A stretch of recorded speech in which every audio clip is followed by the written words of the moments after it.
Welcome to our panel. Even though it might seem like there are more and more high-profile gay movies being made, that doesn't make making them a cakewalk. From script to screen to marketing to release, there's all sorts of compromises, notes, obstacles along the way, and we have a panel full of people from almost every facet of the industry to go into the struggles that they've had and give you guys advice. So I'd like to start with the man to my left. He produced the film Trip, which is having its 10th anniversary, premiered 10 years ago at Sundance, and I think has come up in just about every panel I've seen at Queer Lounge this week in some way or another. Although I only saw half of the Prop 8 panel, so I don't know about that one. He's also the co-president of Roadside Attractions, and they've released a lot of really notable films that other studios just don't seem to get, like Super Size Me, What the Bleep Do We Know, Jesus is Magic. It's a very eclectic resume. Walk on water. Please welcome Eric Darbeloff.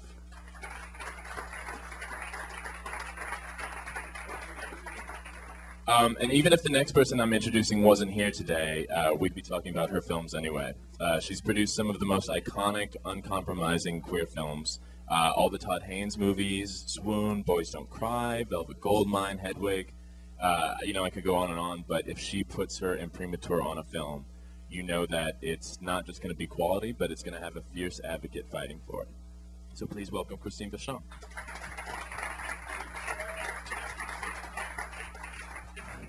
And I'm sure many of you have heard of Prayers for Bobby. If you haven't, we've got the post over there, and you're going to learn a lot more about it in just a second. The movie took a long time to get made, and there's been a lot of twists and turns and stops and starts. And we have two of the producers here to talk about that journey. Please welcome David Permit and Daniel Sladek.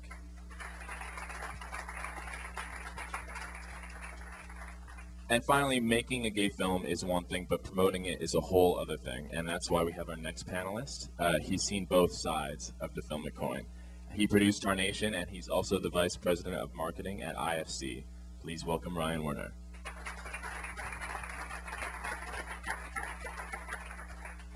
So guys, I'd like to talk about Prayers for Bobby first.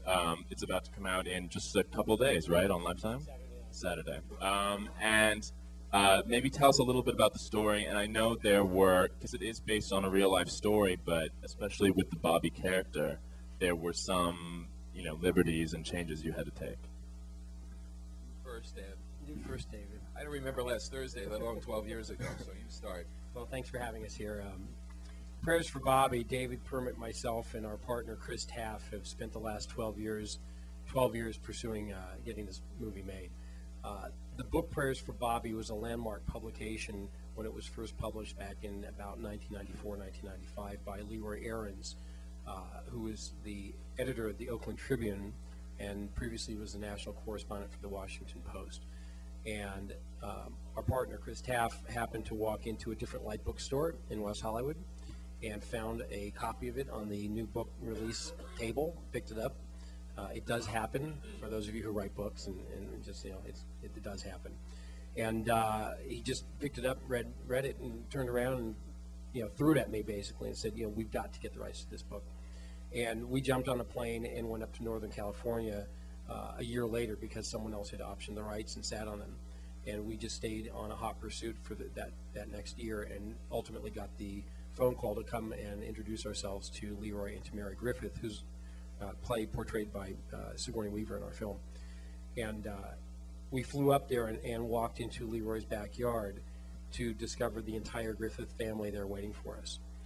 It was one of those surreal moments where you're going to introduce yourself to the author of the book, and you're face to face with the mother and father and siblings of Bobby Griffith, who was a 16-year-old teenage boy in Walnut Creek, California, back in the late 70s, and his elder brother outed him to his devout Christian mother out of fear for his welfare.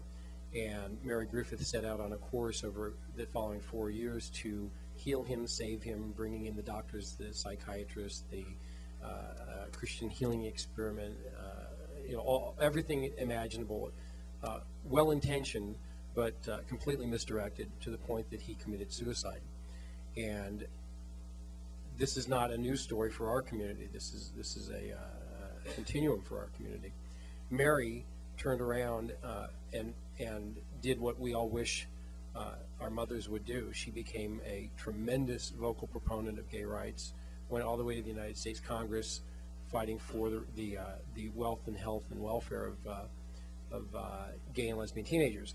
So it was an extraordinary story for us, and Chris and I turned around to David, and David and I have been friends since I was 16 years old, and said, you want to do this with us? And David immediately said yes. And that was the beginning of what we thought was going to be a very short journey. It turned out to take us 12 years to get it to the screen.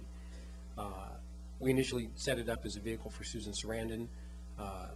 Susan had been welcomed at NBC, invited by NBC to bring a high-profile project right up Dead Man Walking, so we suddenly found ourselves in television.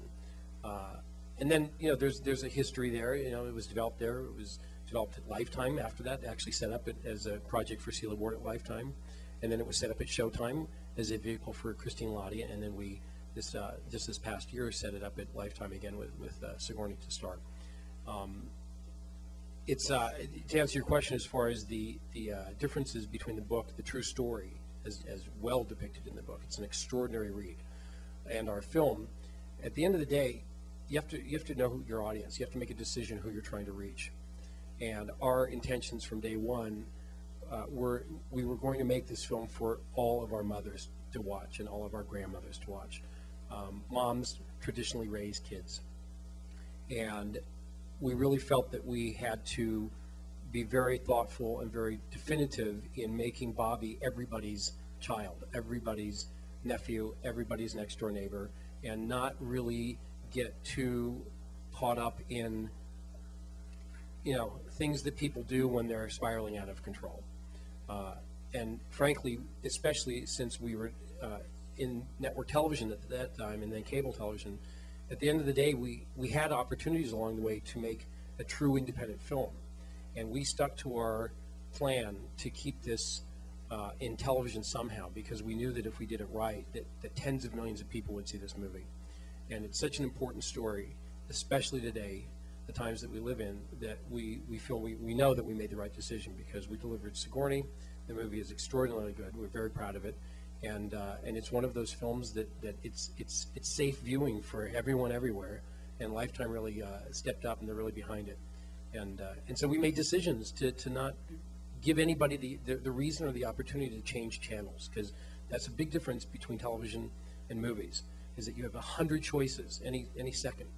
Any second that you're turned off by something, you're bored, you get distracted, it's just that button, and you lose your audience.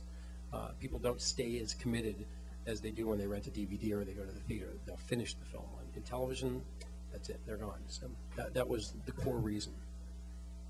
Christine, I wanted to go to you because I know that you've produced a lot of films that have very controversial gay lead characters. You have Swoon, Poison, and those are films that sometimes cause controversy even in the gay community, let alone a wider community.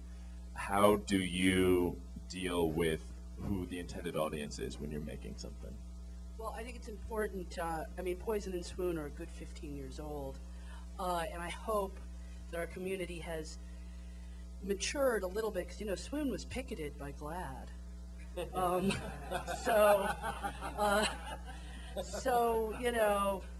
And funnily enough, I've never been invited to one of their awards ceremonies.